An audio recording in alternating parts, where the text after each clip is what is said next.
Hi, everybody. Oh, why the fuck did I just do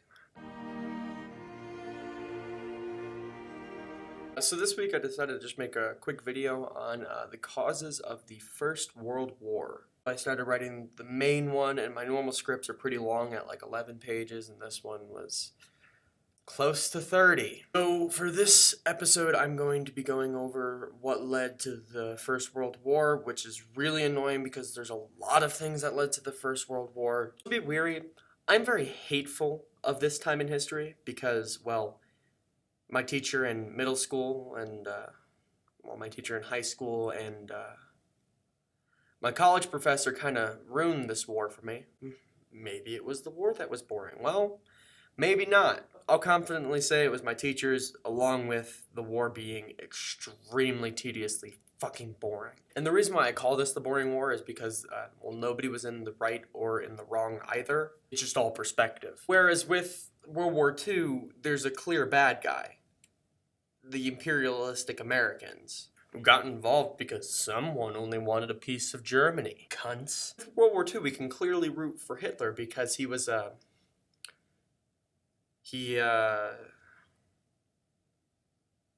vegetarian? Recommendation to all of those out there with annoying vegan friends or vegetarian friends. Whenever they tell you, I'm a vegetarian, just be like, oh, like Hitler?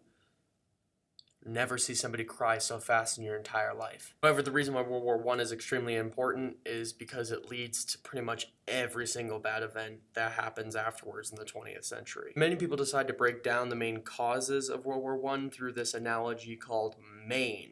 Militarism, alliances, imperialism, and nationalism. Now, I would come up with my own, but due to time constraints, I'm saying a bunch of random words to sound smart right now, but in reality, I was just too lazy to come up with my own acronym. So yeah, MAIN stands for militarism, alliances, imperialism, and nationalism. If you watch any other YouTuber talk about this, they always make some stupid-ass joke about how these are the main causes.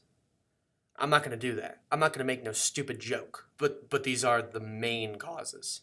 Alright, to start off, let's start with the first letter of the word main, which is M, aka militarism. Now, the 26 years before the war started in 1914 were extreme militaristic building times for all of the major European powers. Also, be wary, there were far less countries back then. Here's a map.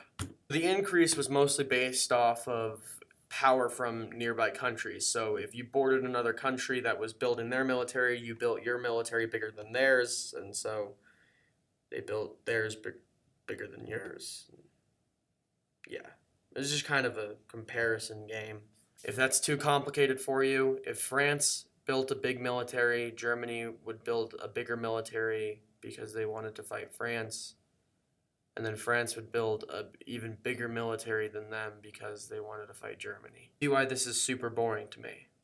Because this war sucks. Additionally, part of this as well is that back then they thought war was good for nations. And a good example, if you need one for the militaristic building, would be the Anglo-German arms race. And for those of you who don't know, Anglo means England. Just go with it. Like England with the bad teeth and we say biscuits instead of cookies because we want to confuse the bloody Americans. How'd you like that shit accent? So basically what Britain did is they built this ship called the HMS Dreadnought, which was pretty badass, I would say. They had about 1 foot diameter shells. That would be, if you could imagine something, a ball that's bigger than my head flying out of a cannon. And my head is pretty big, so yeah, this was basically the 1906 version of the nuclear bomb. Because of this boat, Britain actually stopped funding as much for other naval ships, so Germany actually started building up their navy instead to try to outdo England. Now, if you actually remember back to a couple episodes in the playlist, whether I made the video yet or not, it's pretty irrelevant, but the German unification was relatively recent, so Germany was now able to pump out a lot more military to protect themselves or to invade other people. And what this ultimately came down to was whether you want quality with the English or quantity with the Germans. Quality. You always want quality. Quality's always better. Remember the Persians? Do you remember how many soldiers they had?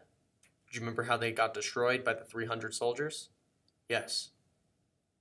Quality's better.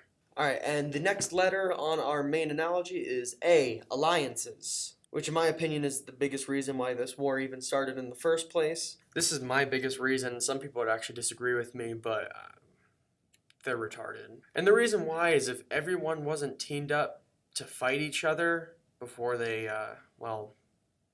fought each other, Europe wouldn't have a huge problem with all of this anyway. Now, be wary of this. Alliances weren't the catalyst. The catalyst was actually the assassination of Archduke Franz Ferdinand, but this was part of the reasoning. Alright, so I decided to put a map up here for you guys. The alliances broke down into the Triple Alliance and the Triple Entente. The Triple Alliance is Germany, Italy, and Austro-Hungarian Empire, while the Triple Entente is France, England, and Russia. If you want to remember Entente better, it just means agreement in French. I know, it kind of ruins the word Entente. Entente sounds a lot cooler than agreement. And just so you know as well, the Triple Alliance actually started back in about 1882. This is about the time gap as if we had a war that started today that was brewing since the time that Back to the Future 1 came out or Goonies came out. There is more reason as to why they chose these alliances. Like for France, France hated Germany because of the Franco-Prussian War that happened relatively recently. So they wanted to be against Germany for the most part. And then also Russia teamed up with England and France because they wanted the Balkans, which were owned by the Austro-Hungarians, who were allied with the Germans, who the French hated. So now these are just the alliances in 1914. Don't forget as well, later on in the war, the Ottomans and the Americans both get involved. Also, Italy switches sides. And next on our list is Imperialism. Next on our list at this point is the Imperialism. At this point, Britain conquered at least most of the world, except they lost America. France also conquered a bunch of the world as well. So did the Portuguese and the Spanish, except the Spanish and the Portuguese pretty much lost all of it. And you know what? The Germans kind of just sucked. They just kind of sucked at imperializing people and colonizing different lands. So what this created was some jealousy that Germany didn't have as many cool things as the rest of the people did. And in fact, they wanted revenge, and they actually wanted to, it was believed they wanted to colonize France. But a common misnomer, again, is one of those ideas that Germany wanted to conquer all of Europe. In World War II, that's the case, but not in World War I. They pretty much just hated the French. But these tensions that were growing for years and years, colonizing the entire world, just built up higher and higher and higher until eventually, well, imperialism was one of the causes of World War I. And finally, the nationalism. Now, for those of you who don't know what nationalism is, it's basically an extreme form of patriotism. So in America, we're pretty known for being pretty patriotic. It's like some of us will be like faggots and dress up in American flag pants and stupid shit like that. Or we'll just start chanting USA, like, just randomly. USA! USA! USA! USA!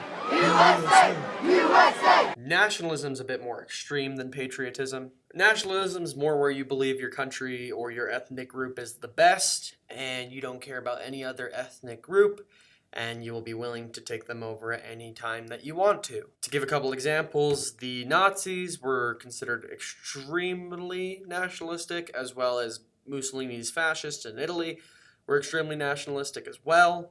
Now, this was a huge problem in Austria-Hungary, which was comprised of about 11 different nationalities inside of it. Now, how I like to imagine the entire tension is imagine through each country there runs one single rubber band. One little snip of the scissors is going to break the entire thing, and they're all going to just declare war on each other. So that snip of the scissors was, how I said before, the assassination of Archduke Franz Ferdinand. There was a Serbian nationalist terrorist group in Austria-Hungary called the Black Hand, and a member, Gavrilo Princip, decided to, assassinate the Archduke. One day, Franz Ferdinand and his wife were riding through Sarajevo on his car, and Princip came out and shot and killed both of them, thus starting the war. And the reason why it started the war is Austria-Hungary, because of this action, declared war on Serbia. Russia then declared war on Austria-Hungary for declaring war on Serbia. Germany then declared war on Russia for declaring war on Austria-Hungary for declaring war on Serbia. And then France declared war on Germany for declaring war on Russia, for declaring war on Austria-Hungary, for declaring war on Serbia. And then Britain declared war on Germany for France declaring war on Germany, and Germany declaring war on Russia, and Russia declaring war on Austria-Hungary, and Austria-Hungary declaring war on Serbia. Fuck. This whole mess of things is called the July Crisis.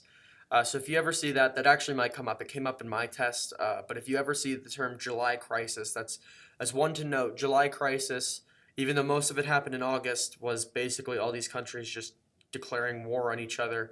It's encapsulated by this picture. I really like this picture because it just basically shows what I just said in one breath. And then the First World War kicked off, which I'll get into in the next episode. Now, there are a lot more details to this as well, but you're studying for a CLEP exam, so it's not going to be that detailed. It's not like you're majoring in World War I studies. Just know that these are the main causes, the literal acronym MAIN. But that built up the tension, and then that tension was broken from the assassination of Archduke Franz Ferdinand by Gavrilo Princip of the Serbian nationalist terrorist organization, the Black Hand.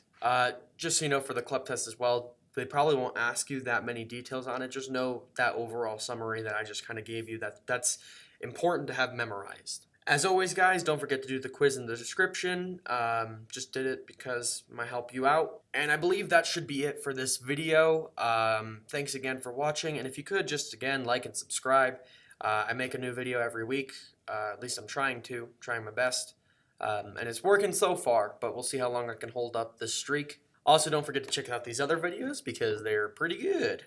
Also, if you haven't picked up your copy of the one-year diploma yet, I would highly recommend doing that. I know the guy who wrote it, and he's pretty funny. He's I like his work. I would give it a 5-star review.